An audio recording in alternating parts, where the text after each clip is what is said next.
இயேசுவின் அன்பு இதயங்களுக்கு காலை வணக்கம். இந்த நாள் உங்களுக்கு ஆசீர்வாதமாக அமைய வாழ்த்துக்கள்.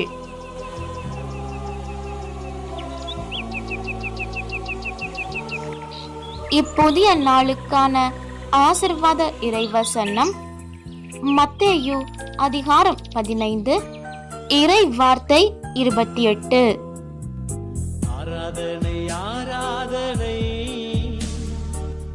உமது நம்பிக்கை பெரிது, நீர் விரும்பியவாறே உமக்கு நிகழட்டும்.